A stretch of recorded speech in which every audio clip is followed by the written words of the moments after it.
안녕하세요. JD 부장부서의 소장 조던입니다. 오늘은 트럼프 트레이드로 비트코인, 엔비디아는 계속 오를까? 라는 주제로 말씀드리도록 하겠습니다. 2024년 11월 12일 화요일 시장입니다. 지속적으로 기회 잡는 법 신간이 나왔습니다. 많은 성원 부탁드립니다.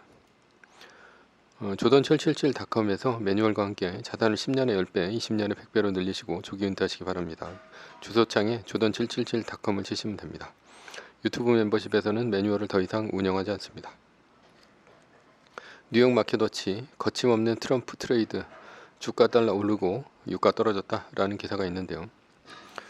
어제는 나스닥이 0.06%, S&P 500 지수는 0.10%, 다우존스 지수는 0.69% 오르며 3대 지수 모두 상승했습니다. 메뉴십입니다. 트럼프 트레이드로 비트코인, 엔비디아는 계속 오를까? 어제 나스닥이 강보합으로 끝난 이유는 TSMC 때문이었습니다. 미국 정부가 TSMC에 중국 화웨이에서 발견된 7나노 고성능 칩을 더 이상 공급하지 말라고 했기 때문입니다.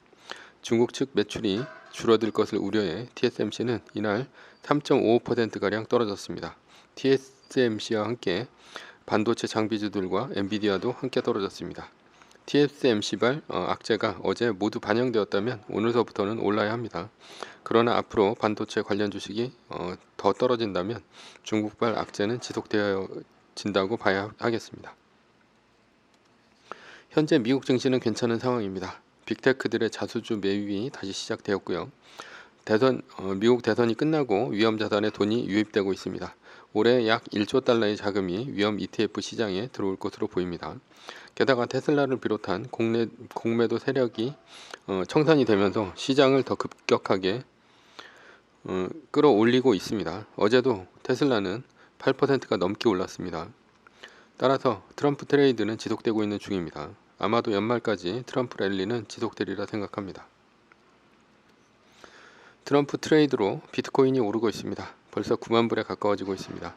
비트코인이 이렇게 많이 오르면 엔비디아의 GPU 장비도 불티나게 팔릴 것으로 예상합니다. 게다가 트럼프가 대통령이 되었으니 트럼프 취임 후 거래가 완전히 막힐 수 있습니다. 그래서 중국은 트럼프 취임 전까지 엔비디아의 첨단 GPU를 더 많이 수입할 것으로 예상됩니다. 따라서 엔비디아와 반도체 장비주는 트럼프 트레이드가 지속되는 한 랠리는 계속될 것으로 보입니다. 결론입니다. 연말까지 주가는 불확실성 제거로 오를 것으로 기대합니다. 트럼프 트레이드의 핵심인 암호화폐, AI, 반도체 장비 주식들의 랠리가 지속될 듯합니다. 서브이슈입니다. 트럼프 당선으로 미래는 어떻게 달라질 것인가? 도널드 트럼프가 미국의 47대 대통령으로 다시 한번 당선되었습니다. 우리는 트럼프가 어떤 생각을 가지고 미국을 이끌어 나갈 것인지 생각해 봐야 합니다. 트럼프가 대통령이 되어서 한국에는 불리하다고 하지만 우리는 투자하는 투자자입니다. 따라서 트럼프가 대통령이 됨으로써 우리가 이득 볼 것만 찾으면 됩니다. 그것이 투자자의 진정한 자세입니다. 트럼프 제조업 법인세율 15% 인하, 관세율은 10에서 20%로 인상이라는 기사가 있는데요. 우리가 가장 주목해야 할 트럼프의 공약 중 하나는 바로 법인세 인하입니다. 21%인 법인세를 15%로 낮추겠다는 것입니다. 그렇다면 트럼프 마음대로 법인세를 낮출 수 있을까요? 공화당 싹쓸이 레드 수입, 미 증시는 호재일까 악재일까 라는 기사가 있는데요. 트럼프는 15%로 법인세를 내릴 수 있을 것으로 보입니다. 왜냐하면 공화당이 대통령뿐 아니라 상하원까지 모두 장악하는 레드 수입을 할 것으로 보이기 때문입니다. 공화당이 상하원을 장악하면 15%로 법인세를 낮출 법안을 만들 수가 있습니다. 지난 트럼프 일기 시절 초기 2년간 레드 수입으로 대통령과 상하원을 공화당이 모두 장악한 시기가 있었습니다. 이때 트럼프는 기존의 38%였던 법인세를 21%로 낮춘 바 있습니다. 그렇다면 왜 하필 15%일까요? 낮은 세금으로 다국적 기업 끌어모은 아일랜드 법인세 올린다라는 기사가 있는데요.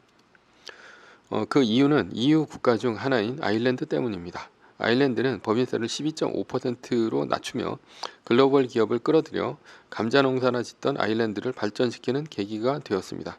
그런데 아일랜드가 올해 12.5%에서 15%로 법인세를 올린 것입니다. 즉 트럼프가 15%까지 법인세를 낮추는 것은 EU 국가 중 가장 낮은 법인세율을 적용 중에 있는 아일랜드를 타겟으로 삼은 것입니다. 현재 아일랜드에서는 구글, 애플, 마이크로소프트, 화이자 등이 있고 제약회사 10위권 중에 9개가 아일랜드에 본사가 있습니다. 그만큼 법인세 15%는 낮은 세율입니다. 만약 트럼프가 15%까지 법인세를 낮춘다면 글로벌 기업들은 아일랜드로 본사를 옮길 이유가 없습니다. 그들이 조세 피난처에서 탈세할 생각이 아니라면 말입니다. 따라서 미국이 법인세에 있어서 엄청난 강점이 생긴다는 뜻입니다. 그런데 기업의 법인세를 낮추는 데는 조건이 있습니다. 첫 번째는 미국 내 생산, 두 번째는 미국 내 고용, 세 번째는 아웃소싱 금지입니다. 이 세 가지죠. 즉 미국이 소비뿐 아니라 생산까지 전부 가져가려는 의도입니다. 이것은 진정한 마가입니다. 제2차 세계대전 이후 미국은 생산과 소비의 넘버원이었습니다. 그러나 일본, 독일, 중국 등 미국의 제조업 경쟁력을 빼앗음으로써 미국의 제조업은 경쟁력을 완전히 잃어버렸습니다. 미국은 달러 발권국으로 소비에서 1등 국가가 되자 미국은 부채만 천문학적으로 늘어났습니다. 역사적으로 소비로 부강해진 나라는 없습니다. 거의 모든 나라는 생산으로 부강해졌습니다. 그런데 미국의 경쟁력을 빼앗은 일본, 독일, 중국은 모두 보조금과 무역 장벽으로 제조업 무역 강국으로 부강하게 되었습니다. 그것을 트럼프가 법인세라는 보조금과 관세라는 무역 장벽으로 다시 제조업 무역 강국으로 부강해지려고 하는 것입니다. 트럼프는 바이든 정부의 IRA나 반도체 칩스법과 같은 보조금을 주는 것을 비판했습니다. 대신 관세를 때리면 알아서 미국으로 제조업 생산기지를 옮겨갈 것이라고 했습니다. 트럼프 재집권 보편관세 10에서 20% 예고, K푸드 수출 먹구름이라는 기사가 있는데요. 트럼프가 대통령이 되면 모든 나라에 보편관세 10에서 20%를 때리고 중국에는 60%의 관세를 때린다 했습니다. 원래 제조업 만지는 5% 나오면 많이 나오는 것입니다. 그런데 미국으로 수출하는 거의 대부분의 나라들은 10%만 관세를 받게 된다면 마진은 사실상 없다고 봐야 합니다. 미국이 15%까지 법인세를 낮추면 미국의 기업들도 해외에서 미국으로 돌아올 형국인데 한국을 비롯한 다국적 기업까지 미국으로 들어갈 것으로 보입니다. 사실상 이 조치로 트럼프 2기 행정부에서는 미국의 일자리가 큰 폭으로 늘어날 것이고 GDP 또한 크게 늘어날 것입니다. 최대 100% 관세, 멕시코 대통령 트럼프 재선에 걱정할 건 없다라는 기사가 있는데요. 그리고 트럼프는 미국의 유일한 구멍인 멕시코에 최대 100%의 관세를 때림으로써 이민자와 마약 유입을 막고 상품의 우회 수출로를 막겠다는 보관입니다. 중국을 비롯한 제조업 기업들이 미국의 높은 인건비를 고려해 멕시코에 공장을 짓고 있습니다. 그러나 트럼프가 관세를 100% 때린다면 중국 기업이 멕시코에 지었던 공장들은 모두 매몰 비용이 됩니다. 트럼프가 이렇게 관세를 때리면 원래는 전쟁이 났어야 합니다. 2차 세계대전이 일어난 것도 미국에서 대공황이 터지고 미국의 수입품에 대해 엄청난 관세를 때리자 유럽이 보복 관세를 때리면서 전 세계가 대공황 침체에 빠지면서 일어난 일입니다. 그러나 지금 미국이 관세를 때린다고 슈퍼파워 미국에 대항해서 전쟁할 나라는 없습니다. 따라서 미국은 엄청난 관세 수입을 거둘 것으로 보입니다. 트럼프 때 상무장관 트럼프 보편 관세 세계 무역에 1조 달러 타격이라는 기사가 있는데요. 만약 미국이 전 세계에 보편 관세를 때린다면 세계 무역에 1조 달러의 타격을 입을 것입니다. 그러나 미국은 약 2.5조 달러, 약 3,500조 원의 관세 수입이 생깁니다. 이것으로 미국은 어떤 일을 할까요? 물가가 오르면 보조금으로 쓸 수 있고요. 실업자에게 실업수당으로 지급할 수도 있습니다. 아니면 AI 등 첨단 기업의 스타트업 자금으로 쓸 수도 있고요. 트럼프는 법인세를 깎은 만큼 부족한 세수를 관세로 메울 수도 있다고 했습니다. 관세를 때리면 전 세계는 인플레이션이 있을 수밖에 없습니다. 그렇다면 글로벌 기업은 미국으로 생산기지를 옮길 것인지 아니면 자국이나 생산비가 싼 중국, 인도, 멕시코 등에서 생산할 것인지를 선택해야 합니다. 만약 미국에서 생산하면 혜택을 보는 것은 무엇일까요? 첫 번째는 법인세 15%이고요. 두 번째는 관세 없음이고 세 번째는 물류비용 절감, 네 번째는 싼 에너지 비용이 있습니다.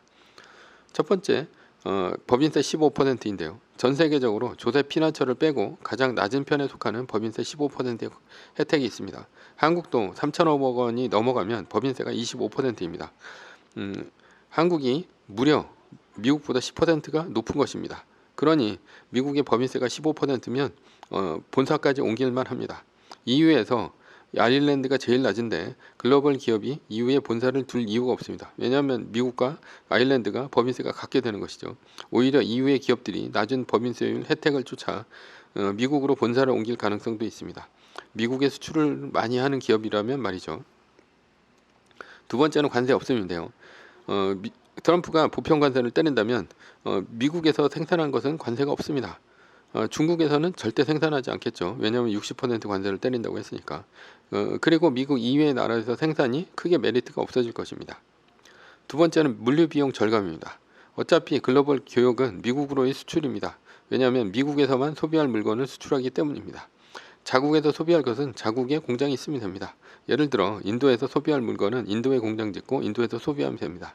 인도에 공장 짓는 이유는 글로벌적으로 아주 싼 인건비 때문에 인건비로 물건을 과일 생산해서 미국으로 수출하려는 의도입니다. 따라서 인도의 공장은 거의 대부분 미국 수출용이라고 보면 됩니다.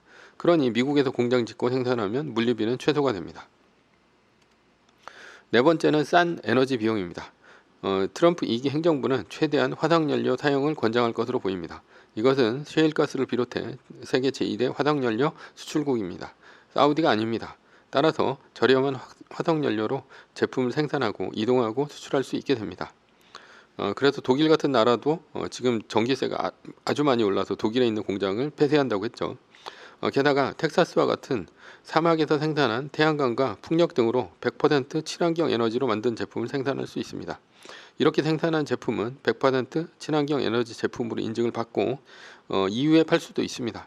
EU는 화석연료로 만든 제품에 탄소세를 매깁니다. 물론 미국에서 생산한 것은 단점도 있습니다. 높은 인건비와 숙련되지 않은 인력, 그리고 높은 물가 등인데요. 그러나 이것을 상쇄하고도 미국에서 생산이 이득이라면 글로벌 기업이 미국으로 생산 기지를 옮기는 것이 가능합니다. 결국 승자는 미국이 됩니다. 미국 국내 총생산 GDP 전분기 대비의 도표가 있는데요. 지금 미국의 GDP는 지난 3분기에 이미 2.8%를 달성했습니다. 한국의 GDP보다 훨씬 높은 수치입니다. 이렇게 미국의 GDP가 높은 것은 바이든 정부에서 IRA법, 반도체 칩스법 등을 통해 글로벌 기업의 공장을 유치했기 때문입니다. 이렇게 대규모로 공장을 짓고 인력을 쓰고 하는 것이 모두 GDP에 포함됩니다. 그런데 만약 트럼프의 관세 정책이 먹혀 공장이 미국으로 들어간다면 트럼프 정부에서는 현재 바이든 정부보다 더 높은 GDP 성장을 보일 수도 있습니다. 물론 중국이 미국의 GDP를 20년 내에 따라잡는다는 개소리는 앞으로 쏙 들어갈 것입니다. 기업이 미국을 생산기지로 바꾼다면 어떤 일이 일어날까요? 미국이 생산과 소비에서 단연 탑을 달릴 것입니다. 그러나 달러는 세계로 빠져나가지 않을 것입니다. 왜냐하면 제3국에서 미국으로 수출하면서 달러를 가져올 수 있었는데 만약 미국이 생산과 소비를 동시에 한다면 세계적으로 달러 부족의 사태가 일어날 것입니다. 그래서 달러의 가치는 치솟을 것입니다. 그러니 지금 달러원 환율이 1,400원에 육박하는 것 아닙니까? 이것이 뉴 노멀이고 트럼프 트레이드가 지속된다면 달러원 환율도 1,500원도 가능하다 생각합니다. 미국이 법인세를 깎아주며 채권을 많이 찍어낸다고 했습니다. 왜냐하면 법인세를 깎아주면 그만큼의 세수가 모자르기 때문입니다. 그래서 채권 수익률은 오르면서 채권 가격은 떨어지고 있습니다. 그러나 관세로 법인세 감소분의 보충이 가능하면 채권을 더 찍어낼 필요가 없습니다. 게다가 법인세를 깎아주고 미국 기업을 포함한 글로벌 기업이 미국의 생산기지와 본사를 다 옮긴다면 어떻게 될까요? 미국의 세수가 늘어날 것입니다. 따라서 채권을 많이 찍을 필요가 없죠. 왜냐하면 리쇼어링 하는 기업의 법인세와 일자리 증가에 따른 소득세가 모두 같이 늘어날 것이기 때문입니다. 그래서 채권을 천문학적으로 찍어낸다는 것은 틀린 예상이 될 수 있습니다. 글로벌 기업의 명암도 갈라질 것입니다. 미국 외에서 생산하고 미국 외의 매출 비중이 큰 기업은 타격을 입을 것이고요. 예를 들어 애플이나 나이키나 유럽의 명품 기업 같은 것들이죠. 그러나 미국 내에서 매출 비중이 높은 기업, AI 기업 등과 같은 첨단 기업들은 성장할 것입니다. 결론입니다. 미국이 관세를 높이는 전략이 통한다면 미국은 생산과 소비에서 진정한 1위 국가가 될 것입니다. 원화의 가치는 떡락하고 달러의 가치는 치솟을 것입니다. 1,500원도 가능하다 했습니다. 미국이 국채를 많이 찍어낼 필요는 없을지도 모릅니다. 미국 이외의 생산과 소비가 많은 기업은 타격을 받을 것입니다. 미국에 투자합시다. 매뉴얼입니다. 세계 1등 주식은 전고점 대비 2.5% 떨어질 때마다 10%씩 팔면서 숏을 치며 리밸런싱을 하다가 나스닥 마이너스 3%가 뜨면 숏을 치며 말뚝을 박습니다. 그러다 반등이 시작되면 V자 반등 리밸런싱을 하면 됩니다. 자세한 내용은 JD 부장구소 인강 사이트에서 강의를 들으시면 됩니다. 전제는 세계 1등 주식은 우상향 합니다. 매뉴얼을 지키며 세계 1등에 투자하면 매년 25% 복리로 10년간 10배, 20년간 100배로 재산을 불릴 수도 있습니다. 위의 상황은 매뉴얼일 뿐입니다. 따를 사람은 따르고 참고할 사람은 참고하시면 됩니다. 주식을 사고 파는 것에 대한 모든 책임과 이득은 본인에게 있습니다. 매뉴얼을 지키려면 머리를 쓰지 말고 머리를 쓰려면 매뉴얼을 지키지 맙시다. 오늘은 트럼프 트레이드로 비트코인, 엔비디아는 계속 오를까? 라는 주제로 말씀드렸고요. 지금까지 JD 부장구소의 소장 조던이었습니다. 지금까지 들어주셔서 감사합니다.